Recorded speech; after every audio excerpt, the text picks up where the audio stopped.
I've been going to you for years now. I've never been this late to an appointment.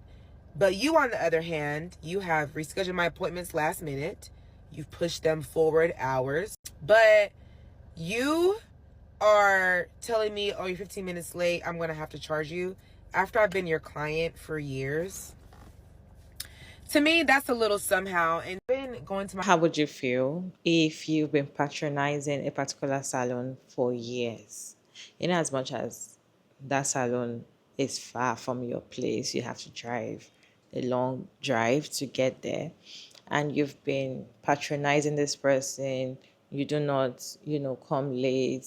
You always stick to time, the appointment time. In fact, there's some times whereby this particular stylist will just move your appointment or tell you she's not available at a particular time, and you just, because you're used to her, right?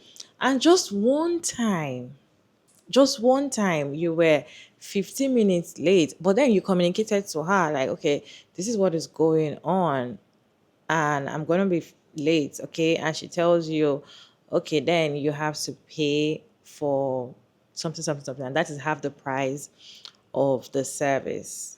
How would you feel? Because you've been loyal to this salon, you've been loyal to this stylist for years, and you've never for once come late or anything. How would you feel? Do you feel like as a loyal customer you're supposed to be treated that way?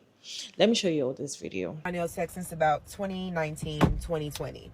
Even when she moved shops, I moved with her. But today I was like, you will no longer get my money. I text her. I had an appointment at 2:30. I text her saying, hey, girl, I'm running about 15 minutes behind. I was on the phone with my dad's cardiologist. My dad has a defibrillator for his heart. So I'm like, hey, just heads up. And then she was like, I said, well, we have to reschedule. And then she was like, yeah, I have back-to-backs, so we'll probably have to reschedule. And then she said, but unfortunately, you will have to pay the fee for this appointment. I said, okay, how much is the fee? She said $30. And I said, $30? And she was like, yeah, it's half of the service. This is my thing. This is why I said I'm not going to her anymore. And it's all love from a distance. I've been going to you for years now. I've never been this late to an appointment. But you, on the other hand, you have rescheduled my appointments last minute. You've pushed them forward hours. Hey, I can't find somebody to watch my kids, or my kids are sick. And I understood. I said, okay, no problem. But you are telling me, oh, you're 15 minutes late, I'm going to have to charge you after I've been your client for years. To me, that's a little somehow. And to me, people like that cannot get my money, unfortunately, anymore. And the thing is, like, you're a little bit even out of the way. You're a little bit far. So, like, I don't know. I don't know how to feel about that. I just feel like, for this to be my first time, and this is like, well, you still got to pay that money. Yeah, y'all can forget about it. If I could do nails like I do my own hair, y'all wouldn't get my money in that industry either, because, yeah. There's nothing wrong with having your policy. There's nothing wrong with the company or having a policy. Okay, this is a late fee, because if you don't have it, people will misuse opportunities. When you don't have late fee, cancellation fee, and all of that, people will just take it for granted. There's nothing wrong with doing that.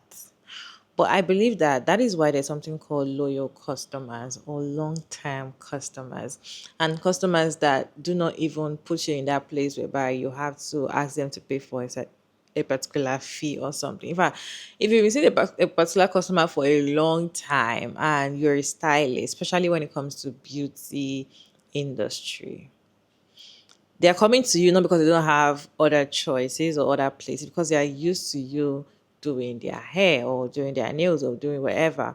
So, and you know that they don't always cancel, they don't just, but you yourself, you've always cancelled. You've cancelled one time or the other. Just one time will not stop you to be like, okay, no problem. At $30, I just feel like I agree with her that she should just stop going there, because at the end of the day, what are you being loyal for if you cannot get anything out of it? What is your take on this video? How would you feel if you're in that position? Let me know your thoughts down in the comment section while I watch reaction videos together, and I'll share my thoughts at the end of the video. But today I was like, you will no longer get my money. Y'all, I just want to say, if you haven't watched this video, go back and watch it because she makes some valid points. And I am a business owner, a salon and spa owner to be specific, in the Nashville community. And I agree with her totally. It's why my loyalty lies with the people who've been with me the longest. And any one of my people who are watching this, they will tell you in the comments. The longer you've been with me, the larger your discounts, the more I will bend over backwards to accommodate you. Late fee or no show, where? Because I ain't charge it to you. And recently, we had a situation where I had to cancel appointments because I was home. I was sick. My fever was at 108 at one point. Like, I couldn't stay awake. And my assistant was livid. When I say livid, y'all, she was livid. Dawn was, okay, because we had a new client on the books, and she's telling her, because I'd already said, hey, I have this fever, I'm dealing with a sinus infection, I'm not trying to get anyone sick, I have to cancel appointments. And the client was like, this one particular client never met me before, never been to the day spa, never spent a dime, was like, that's inconvenient because I have to be somewhere. And Dawn was like, she just told you she had a fever of 108 and you're mad she ain't there. And my response was simple: block her. Block her.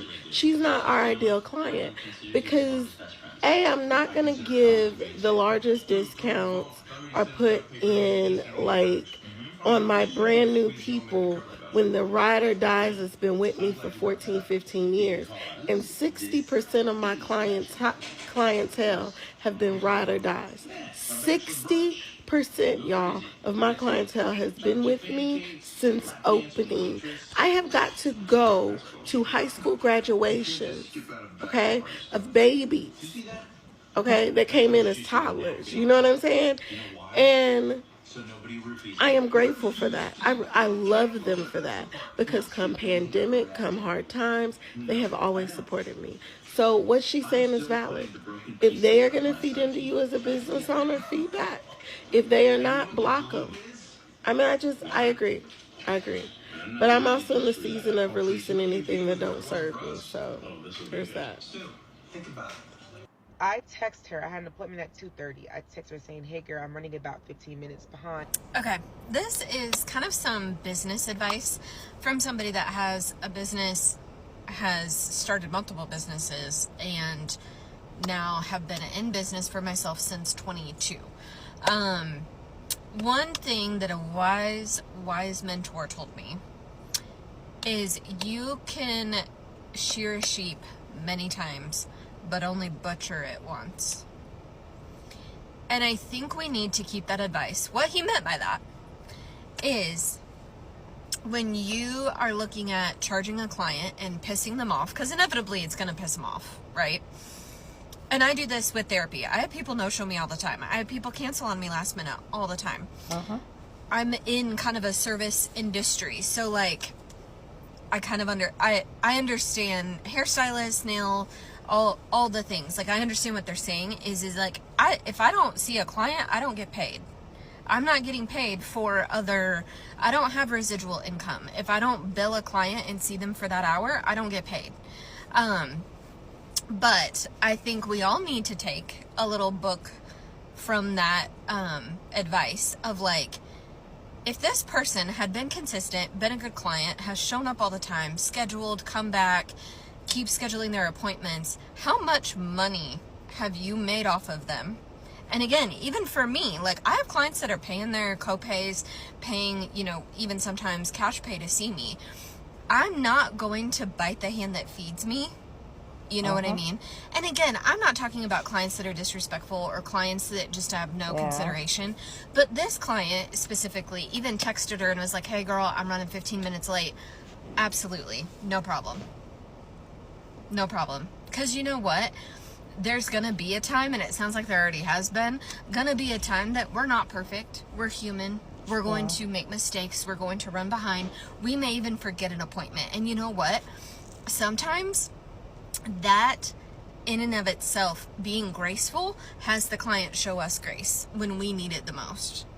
When I had 2 family members in 10 months pass away and I had to go out of town for funerals, guess what my client said? No worries, we'll be here when you get back. Take all the time you need.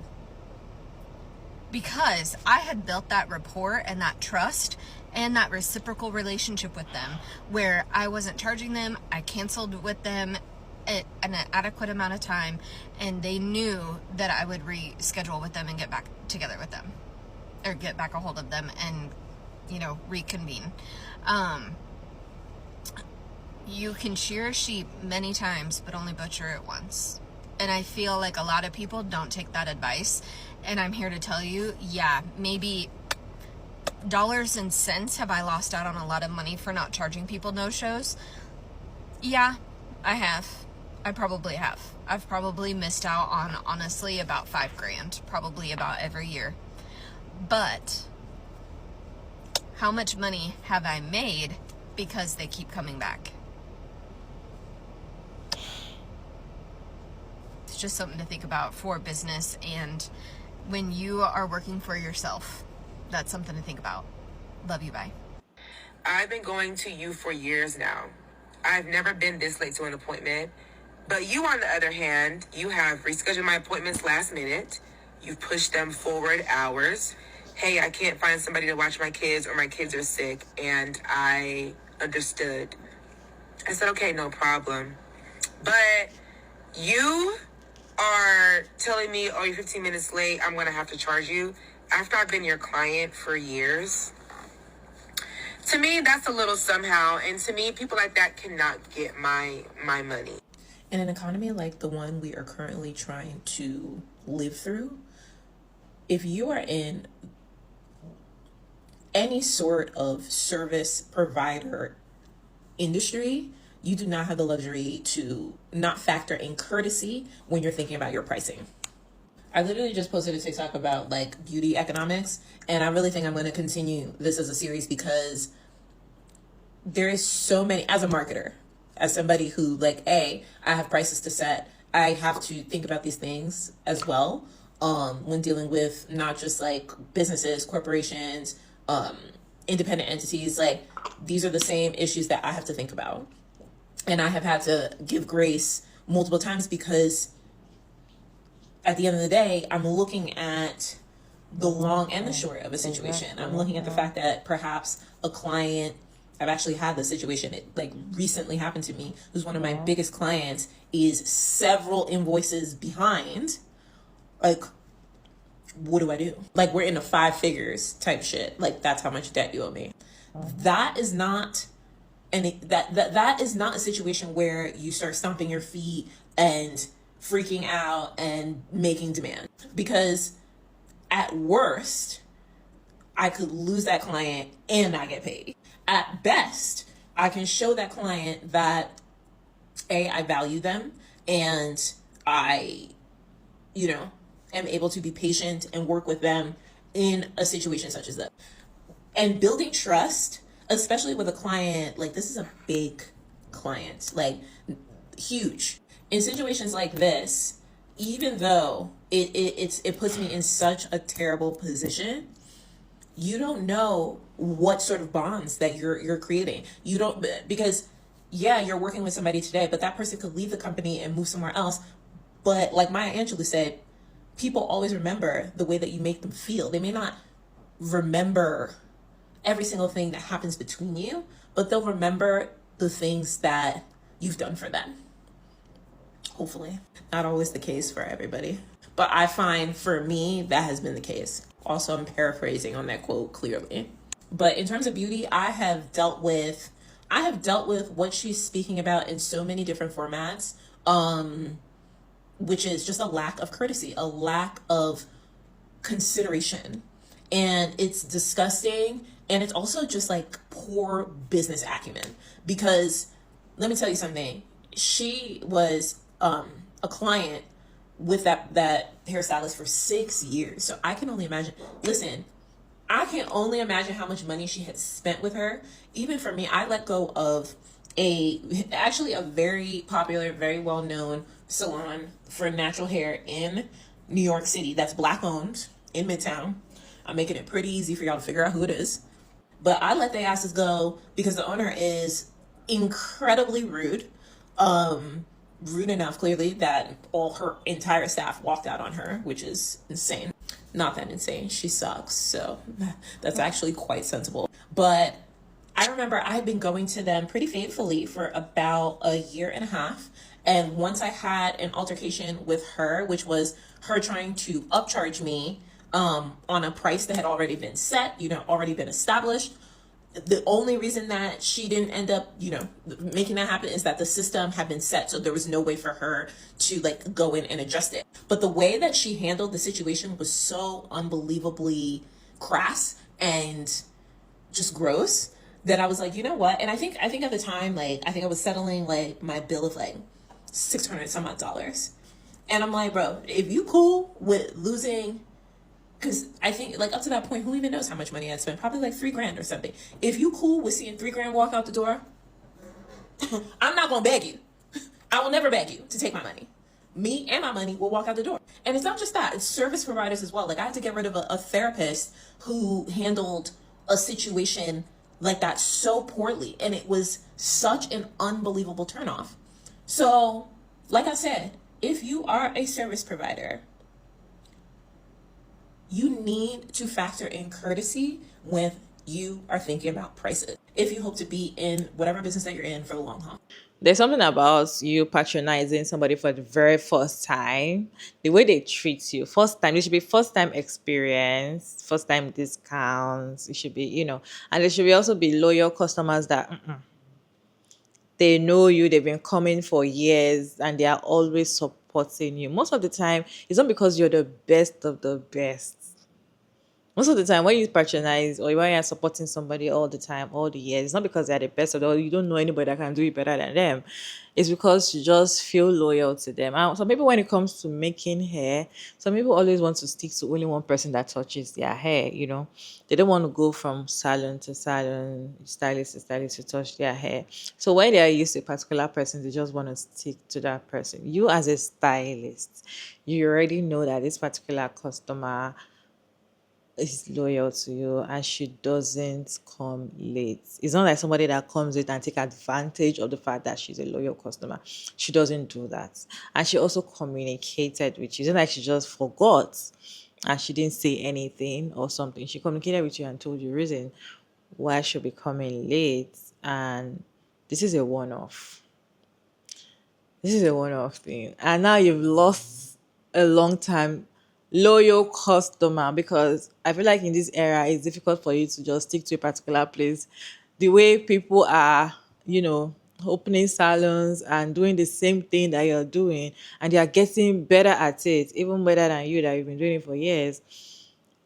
You've just lost the customer. For me, I'm going to do the same thing, because I'm like, it's not that the $30 is actually a big money to pay or there's a problem with it, but then I just feel like sometimes, put your policy aside, I just feel like sometimes there's nothing wrong with you having your policy, but then I just feel like you shouldn't charge for some certain fee if it comes to your certain customers that has been with you for years.